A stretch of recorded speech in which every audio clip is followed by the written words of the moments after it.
이 베드로전서 3장을 읽기 전에요. 위에서 그 2장에서 2장 끝에서 말씀하신 하나님께 칭찬 듣는 고난, 그리고 칭찬 듣는 고난의 두 가지, 선을 행하며 낙심하지 않는 것, 그것이 하나님이 칭찬하시는 첫 번째 선, 하나님께 속한 모든 것.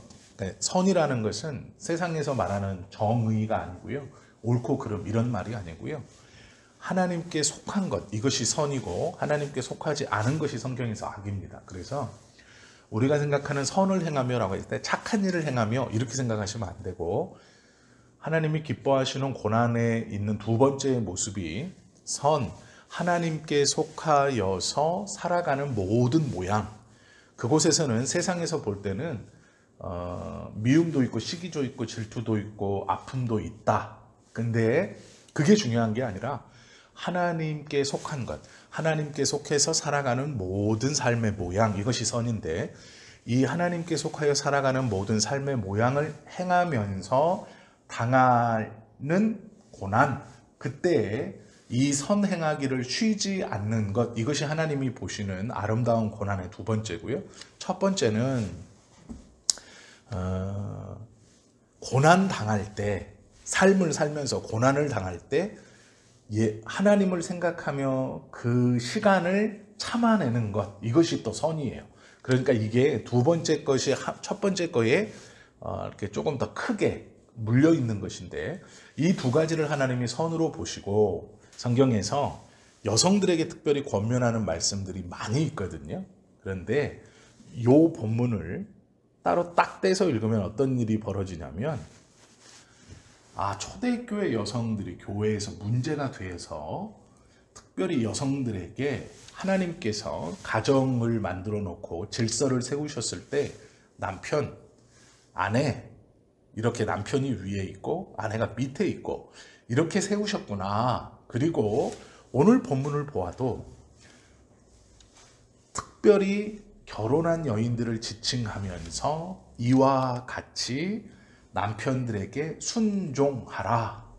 순종은 종이 주인에게 하는 것이고요, 사람이 신께 하는 게 순종이에요. 그런데 결혼한 여성들에게 남편에게 순종하라 이렇게 말하면서 아내 된 자는 참고 살아야 되는구나, 아내 된 자는 견디고 살아야 되는구나, 이렇게 이제 보면 말씀에 큰 오해가 됩니다. 왜 그러냐면, 하나님의 구원을 받은 자가 아내를 섬기고 남편에게 순종하고 남편 아내를 사랑해야 하는 이유가 뭐냐면, 이 사람에 대한 어떠함이 아니고요, 구원 때문이에요. 혹시 네가 너로 인하여 구원받을 수 있을지 네가 어찌 아냐, 이렇게 말해요. 그런데 믿지 않는 자라면 헤어지도록 내버려 두라, 아무것도 구해되지 않는다, 이렇게 말해요. 그래서 믿지 않는 자와 믿는 자는 성경에서는 뭐라고 말하냐면, 헤어지도록 내어버려 두어도 된다. 그거 무조건 억지로 붙여서 할 건 아니다. 그러나 중요한 게 있으니, 혹여 남편이 아내를 구원할지 아내가 남편을 구원할지 어찌 알 수 있느냐라고 말해요. 그러면서 고린도전서에서 7장에서 이렇게 이혼할 수 있음을 말하지만, 중요하게 여기는 게 무엇이냐, 그리스도께서 보시는 아름다운 고난이라는 그 고난 중에, 고난이 일어났을 때 하나님을 생각하며 참는 것, 그것을 하나님이 아름답게 보신다라는 그 예로 아내들의 상황을 설명하고 있어요. 그런데 이 베드로전서에서 베드로가 이 권면을 할 때에 우리가 놓치면 안 되는 게 있습니다. 그게 뭐냐면, 지금 이 편지를 받는 성도들의 상황이에요. 이 고린도전서는 예루살렘에서 쫓겨나서 소아시아 지역에 흩어져 있는 디아스포라 기독교인들에게 보낸 거예요. 그러면 그 디아스포라 기독교인들은 이미 삶의 터전을 잃고 생활의 안정적인 것을 다 기반을 잃어버리고 믿음으로 인하여 쫓겨와 사는 사람들이에요. 그러면 이곳에서 쫓겨와 사는 사람들, 이곳에서 남편은 가장으로서 돈을 벌기 위해서 이런저런 일을 해야 되고, 아내도 먹고 사는 것을 위해서 이방인들처럼 이런저런 일을 해야 돼요. 여러 가지 일들을. 지금 이 삶은 믿는 자라는 것이 그들의 삶의 고난의 출발이면서 또 굉장한 위협입니다. 양쪽이 열심히 산다고 이 가정이 지켜지는 게 아니에요. 믿음 때문에 이렇게 됐어요. 그때 당시에 대부분의 믿음의 주체가 누굴까요? 여기까지 도망왔어요. 믿음 때문에. 예수 그리스도를 믿는다는 믿음으로 박해를 피해 도망왔거든요. 가정을 끌고 이렇게 도망올 수 있는 믿음의 주체가 누굴까요? 남편일까요? 아내일까요? 남편이에요. 가장이 끌고 나오는 거예요. 그 당시에 믿는다, 종교라는 것은 가장이 개종하면 식구는 자연적으로 개종하는 거예요. 이해가 되시죠? 아내들에게 남편에게 순종하라라는 건 어떤 의미가 강해요? 신앙의 주체가 이 당시엔 누구였어요? 남편이었어요. 고향을 떠나서 신앙을 지켜가면서 소아시아 5개 지역에 흩어져 여기까지 올라와가지고 신앙으로 가정을 이끌고 온, 그리고 이 가정을 지금 믿음 안에서 지켜가고 이 핍박 속에서도 개종, 다시 예수를 부인하지 않고 그 믿음을 지켜가면서 지금 이 공동체를 끌고 가는 게 누구예요? 남편이에요. 그래서 아내들은 고향을 떠났어요. 누구 때문에 떠났어요? 물론 하나님 때문에 떠났지만 남편 때문에 떠났단 말이에요. 삶의 터전을 다 잃어버렸어요. 그러면 이 남편은 이 삶의 터전을 왜 떠났어요? 신앙 때문에 떠났어요. 이 신앙에 지금 끌고 가는 주인공, 그리고 그 신앙을 버티고 있는 제일 앞에 서 있는 자가 누구예요? 남편이에요. 그런데 이 남편이 아내와 똑같이 이방인의 땅에서 먹고 살기 위해서, 아니면 그 극심한 가난, 핍박 속에서 살고 있는 거예요. 그러면 아내들의 입장에서 이 남편에게 순종하기가 쉽지 않아요.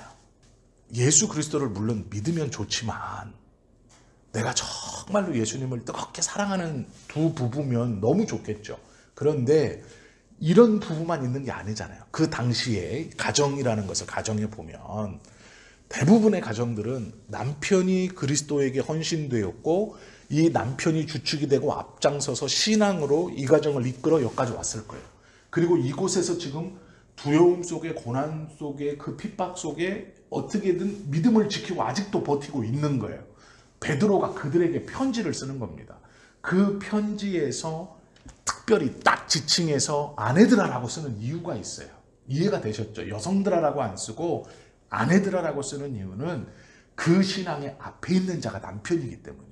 그리고 이 고난 가운데서 신앙을 지키고 있는 믿음의 사람이 남편이기 때문이에요.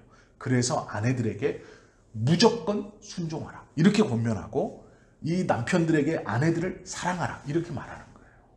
근데 이걸 오해해가지고 여성이 무조건 남편에게 하나님이 가정을 세우셨고 무조건 이렇게 순종해라, 그게 말이 아니에요.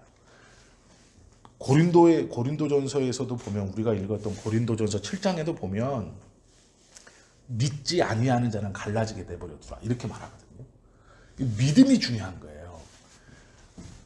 진실한 믿음을 가지고 있는 남편이냐? 그러면 순종해라. 그것이 하나님이 보시기에 네가 아름답게 단장하는 모습과 같다 이렇게 말하고 있는 것이고, 믿지 아니하는 자라면 헤어지도록 내버려둬, 아무 문제 없다 이렇게 말하는 거예요.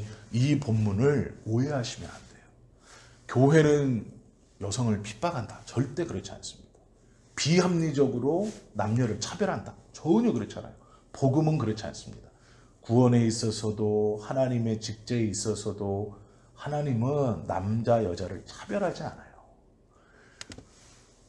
그 믿음을 이끌어가는 앞에 있는 사람을 성경은 목회자, 말씀을 가르치는 자를 배나 존중하라 그러잖아요. 그게 뭐냐면 믿음을 앞에서 가르쳐주고 끌고 가기 때문이에요. 존중해야 될 이유는 앞에서 믿음을 끌어가기 때문이에요. 이 사람이 다른 게 아니고. 이 말씀도 똑같은 말씀입니다. 지금 믿음을 끌고 가는 게 남편이기 때문이에요. 대부분이. 지금 요 베드로가 편지를 보내고 그것을 받는 소아시아의 5개 흩어져서 5지역에 흩어져서 신앙생활을 끌고 가고 이 믿음 생활을 앞에서 끌고 가는 사람이 대부분 남편들이에요. 그러니 아내들에게 생활의 어려움, 삶의 불안함, 자녀 교육이나 자녀들의 삶에 대한 두려움으로 남편을 원망할 수도 있죠.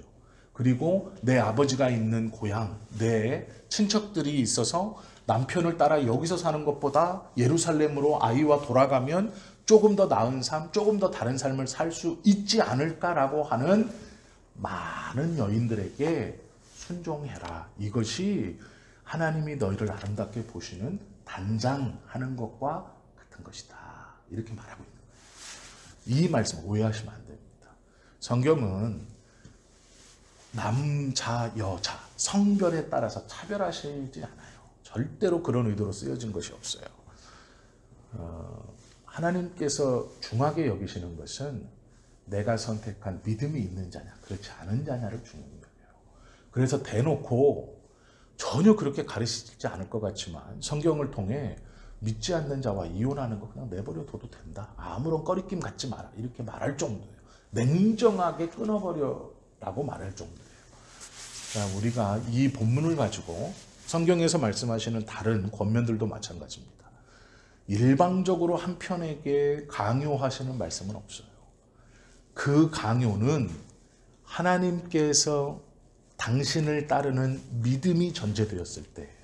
그 믿음을 지켜가기 위해서 하시는 말씀이지 믿음 없이 그렇게 세상의 사람들에게 그렇게 말하잖아요. 그러나 이렇게 문은 열어두세요. 그게 무엇이냐면 너로 말미암아 구원받을지 혹 알지 못하지 않느냐, 요 정도예요. 이 정도로 문을 한 반절 정도 열어놓으시는 것이지 꼭 그렇게 해서 구원받는다 이렇게 말씀하지도 않아요. 문을 한 반절은 열어놓고 있지만 이것은 내가 알지 못하느냐, 즉 알지 못하지 않느냐, 이 말은 구원에 있어서의 하나님의 절대성을 얘기하는 거예요. 너는 짐작할 수 없다. 그것이 나의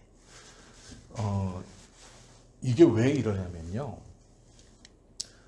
우리가 어떤 이들은 남편을 붙들고 기도하는 사람들이 있어요. 예를 들어 술 먹는 남편, 때리는 남편, 신앙생활을 방해하고 이런 세상에서 우리가 누가 보아도 이혼해도 되는 그 남편을 믿음으로 붙들고 평생 기도해 가면서 하나님 앞에 의도 터지고 와서 하나님 앞에 기도하고 이런 사람들이 있잖아요. 그 사람들에게 하나님이 문을 열어놓으신 거예요. 너희의 그 행위로 남편이 구원받을지 모른다. 그렇기 때문에 그 참는 삶, 그것을 하나님이 구원의 통로로 사용할지 너는 알지 못한다. 이게 뭐냐면 기도하며 그렇게 하는 것에 대한 지지예요. 지지. 그래, 괜찮다. 이렇게 말씀하시는 거예요. 잠시 기도드립니다.